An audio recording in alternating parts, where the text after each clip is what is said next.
Much.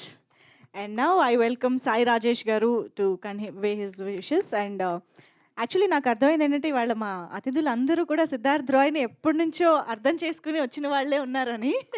So Sai Rajesh గారు please. అందరికీ నమస్కారం.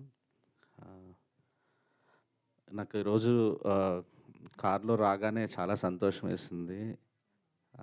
దానికి కారణం ఏంటంటే అక్కడ పెట్టిన 2 పోస్టర్లు. నా పోస్టరు ముందు యండమూరి గారి పోస్టరు, తర్వాత నా పోస్టరు. అంటే జీవితంలో ఏదో సాధించానన్న కొన్ని మొమెంట్స్ ఉంటాయి కదా, ఇదొకటి అనమాట. ఎందుకంటే వ్యక్తిగా నేను ఇలా ఉన్నాను అంటే ఆయన పుస్తకాలే. కానీ నేను ఇంకంతకు మించి చెప్పను, ఎందుకంటే నాకంటూ కొన్ని మొమెంట్స్ నేను దాచుకోవాలి. తర్వాత సార్ మీ మీ ముందు కూర్చోవటం, పక్కన కూర్చోవటం, ఇది రావడం చాలా proud moment for me sir. ఈ కథ నాకు 1.5 year 2 years బ్యాక్ అనుకుంటాను.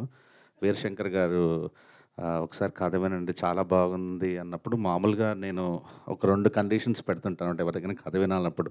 45 నిమిషాలు లోపల చెప్పండి, రెండోది హ్యాపీ ఎండింగ్ రామ్ కామ్ అయితే చెప్పకండి, నాకు ఎక్కవ అసలు అని చెప్పాను. అలాంటిది 2 ఏళ్ళు అయినా కూడా నాకు అసలు కథ వినగానే ఫ్యూజులు ఎగిరిపోయినాయి అసలు ఫస్ట్. కానీ నేను రిస్క్ తీసుకునే మనిషి, నాకే భయం వేసింది యాక్చువల్లీ ప్రొడ్యూస్ చేయాలంటే. ఫస్ట్ ఎందుకు భయం వేసిందంటే, ఈ కథ ఏ హీరో ఒప్పుకోడు, అది నాకు తెలుసు. హీరోని తేలేను నేను అని నాకు తెలుసు. సో ఆ రకంగా దీపక్ మీరు చాలా లక్కీ. అంటే ఇలాంటి క్యారెక్టర్ చేయాలంటే నిజంగా గట్స్ ఉండాలి. అంటే డబ్బులు పెట్టడానికి కూడా చాలా గట్స్ ఉండాలి. మామూలుగా సందీప్ రెడ్డి వంగాలో అర్జున్ రెడ్డి ఉంటాడు, అదే స్క్రీన్ మీద కూడా మీకు మీరు చూసేది ఏదైతే విజయ్ దేవరకొండ క్యారెక్టర్ కాదు, రియల్ లైఫ్ క్యారెక్టర్ కాదు, సందీప్ రెడ్డి వంగ క్యారెక్టర్ అది. బట్ డైరెక్టర్లో బయట అలా ఉండదు, కానీ సినిమా మాత్రం రైటింగ్స్లో మాత్రం ఇంత ఎక్స్ట్రీమ్స్ ఉన్నాయి. నాకు అంటే ఇది ఖచ్చితంగా రిలీజ్ అయిన తర్వాత పెద్ద సౌండ్ చేస్తుంది, డిస్కషన్కి ఆస్కారం ఇస్తుంది. అదే అదే అది లేకే చాలా సినిమాలు అలా వచ్చి అలా వెళ్ళిపోతుంటాయి.